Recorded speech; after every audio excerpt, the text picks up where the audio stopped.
मेरी बहनों, तुम अपने बच्चों के लिए यही दुआ करो कि आए अल्लाह मुझे दीन का, मेरे बेटे को दीन का दाई बना दे, आए अल्लाह दीन का फुका बना दे। मेरी बहनों, इस कोरोना वायरस की वजह से, मेरी माँ, इस कोरोना वायरस की वजह से, कोरोना वायरस में बहुत बड़े बड़े आलिम इस दुनिया से गुजर गए हैं। फेसबुक देख लीजिए, यूट्यूब के अंदर देख लीजिए, आपको मिलेगा कि बहुत बड़े बड़े उलमाए किराम जिन्होंने हदीस की किताबें लिखी हैं, जो हदीस का दर्स दिया करता था, वो सारे लोगों को अल्लाह तबारक व तआला ने उठा लिया है। दुनिया में अल्लाह तबारक व तआला क्या करेगा हमें और आपको नहीं मालूम। मेरी माँ, दुआ करो, नमाजें पढ़ो, अल्लाह की इबादत करो, गैरों की नक्काली छोड़ दो, अपनी पाजेब और अपने बनाओ सिंगार को छोड़ दो, लात मारो, पैरों तले रोन डालो, बस हजरत फातिमा की जैसी जिंदगी गुजारो। हजरत फातिमा जब इंतकाल किया, हजरत अली से कहा कि मेरे शौहर, आए मेरे सरताज, जब मैं मर जाऊं तो मेरे लिए बस तुम दोनों, तीन बापू यानी दो मेरे बेटे और तुम, ये तीनों आदमी जाकर जनाजे की नमाज पढ़ा के मुझे दफन कर देना। फातिमा जो अल्लाह के रसूल सल्लल्लाहु अलैहि वसल्लम की साहबजादी थी, अल्लाह के रसूल बहुत ज्यादा प्यार किया करते थे हजरत फातिमा रज़ियल्लाहु ताला अन्हा से। अल्लाह के रसूल जब कहीं जंग में जाया करते थे, हजरत फातिमा से मिलते, चूमते उन्हें और फिर अपनी बेटी को छोड़ करके अल्लाह के रसूल जंग में चले जाया करते थे। मेरे भाइयों, वो फातिमा जो अल्लाह के रसूल सल्लल्लाहु अलैहि वसल्लम की बेटी, जो कायनात के सरदार की बेटी, हजरत अबू तालिब ने कहा, हजरत अली रज़ियल्लाहु ताला अन्हु ने कहा कि मेरी बीवी, तुम अगर मर जाओ तो पूरे मक्के के अंदर मैं ये ऐलान करवा दूंगा कि अल्लाह के रसूल सल्लल्लाहु अलैहि वसल्लम की बेटी फातिमा इंतकाल की है। सारे लोग आएंगे, जनाजे की नमाज में बहुत बड़ी भीड़ होगी और सारे लोग तुम्हें जनाजे की नमाज पढ़ा करके दफन करेंगे। हजरत फातिमा कहती है, आए मेरे शौहर, आए अली, ये हमें गवारा नहीं है। मेरे नबी, मेरे अबू ये हमें तालीम नहीं दी है, मेरे अबू तो हमें ये तालीम दिया करते थे, मेरी बेटी चार दीवारों के अंदर जमी रहो, वक़रना फी बुयूतिकुन्ना वला तबर्रजना तबर्रुजल जाहिलिय्यतिल ऊला। आए मेरी बहनों, कुरान पढ़ो, कुरान सारे मसलों का हल है। कुरान में कहा जा रहा है, कुल्लिल मुमिनीना यगुस्सू मिन अब्सारिहिम। ये कौन सा आयत है? हमारे बहुत सारी बहनें जानती है जो मदरसों के अंदर पढ़ा करती है। सपोज दैट, मैं अपनी मिसाल दे दूं, मैं हूं और मेरे दो बॉडीगार्ड खड़े हैं, मिसाल दे रहा हूं, मैं हूं और मेरे दो बॉडीगार्ड हैं। दो बॉडीगार्ड किस लिए हैं कि मौलाना रफीक को कोई शूट ना कर दे, कोई इन्हें मार ना डाले, कोई गोली चार्ज ना कर दे इनके ऊपर। वो दो सिपाही मेरे बगल में खड़े और मैं तकरीर कर रहा हूं। ये दो बॉडीगार्ड जब तक है मौलाना रफीक की हिफाजत है, मौलाना रफीक हिफाजत में है।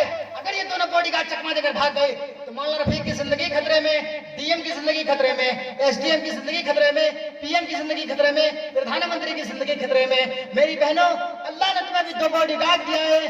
कुल्लिल मुमिनीना यगुस्सू मिन अब्सारिहिम, मर्दों के लिए दो बॉडीगार्ड है।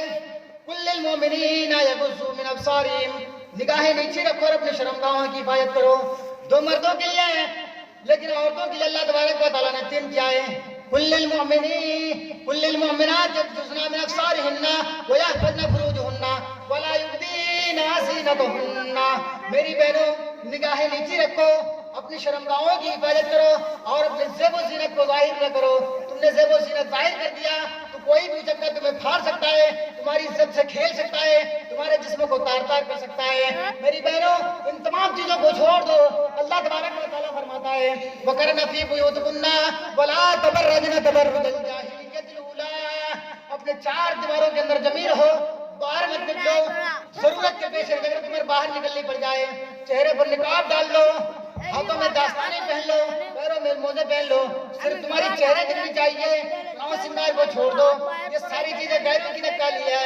मेरे भाइयों, यही चीजों को खत्म करने के लिए अल्लाह के प्यारे हबीब जनाब मोहम्मद रसूलुल्लाह सल्लल्लाहु अलैहि वसल्लम आए।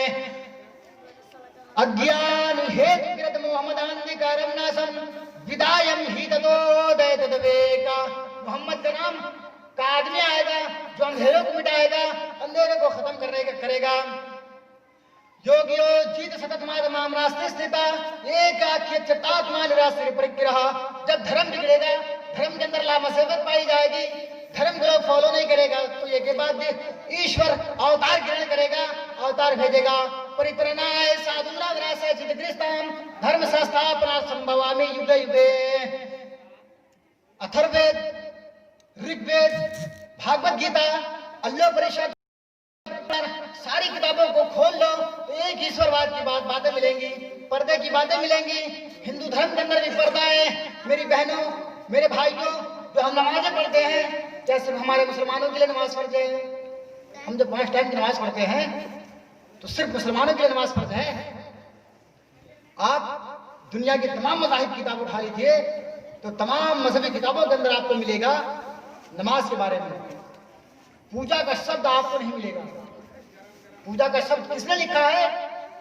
जब बिगाड़ पैदा हो गई, लोग टेक्स्ट बुक के अंदर यानी आसमानी ग्रंथ के अंदर जब चेंजिंग और तब्दील करने लगे तो उन्होंने पूजा का शब्द इस्तेमाल कर दिया, पूजा का लफ्ज है इस्तेमाल कर दिया। लेकिन आप अगर महाभारत उठाएं तो आपको एक मंत्र मिलेगा, आपको एक मंत्र मिलेगा। जैसे हम कहते हैं बुनियल इस्लाम अला खम्स, इस्लाम के बुनियाद 5 चीजों पर रखा गया है। आप किसी भी मौलवी से पूछ लीजिए तो बताएंगे बुनियल इस्लाम अला खम्स, इस्लाम की बुनियाद 5 चीजों पर कायम है। आप जानते हैं। आइए मैं वेदों के अंदर आपको ले जाना चाहता हूँ और आपको शेयर कराना चाहता हूँ। वेदों के अंदर लिखा हुआ है नरासन श्रीकृष्णम अपसम सर्वसमम। नरासन नाम का एक आदमी आएगा जो पूरे लोगों को, सारी दुनिया के लोगों को एक नजर से देखेगा और वो ईश्वर की ओर लोगों को बुलाएगा।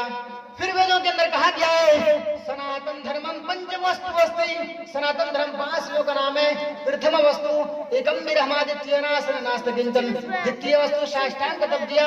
तृतीय वस्तु दानम दीक्षिता। चतुर्थ वस्तु धारी। पंचम वस्तु तीर्थ यात्रा तप दिया। ये 5 चीजें मेरे नौजवानों, मेरे सुनने वालों गौर से सुनो। मैं किसी को भी खड़ा करके पूछ सकता हूँ कि मैंने क्या कहा है। सनातन धर्मम पंचम वस्तु अस्ति। सनातन धर्म 5 चीजों का नाम है। प्रथम वस्तु एकम विरहमादित्य नास्त किंचन। द्वितीय वस्तु साष्टांग तप दिया। तृतीय वस्तु दानम दीक्षिता। चतुर्थ वस्तु धारी। पंचम वस्तु तीर्थ यात्रा का तप दिया। आपको सुनकर के बड़ी खुशी होगी। आप खुश होंगे कि संस्कृत पढ़ रहा है, लेकिन मुझसे पूछो मैंने कितनी स्ट्रगल की है, कितनी मेहनत की है। सवाल नहीं टूटती है। संस्कृत जब पढ़ता हूँ तो सवाल नहीं टूटती है। एक एक मंत्र को याद करने के लिए 2-2, 3-3, 4-4 दिन तक टाइम लग जाता है। वो तो बहुत बड़े मंत्र होते हैं, तो उसके बाद भाई महीना भर लग जाता है।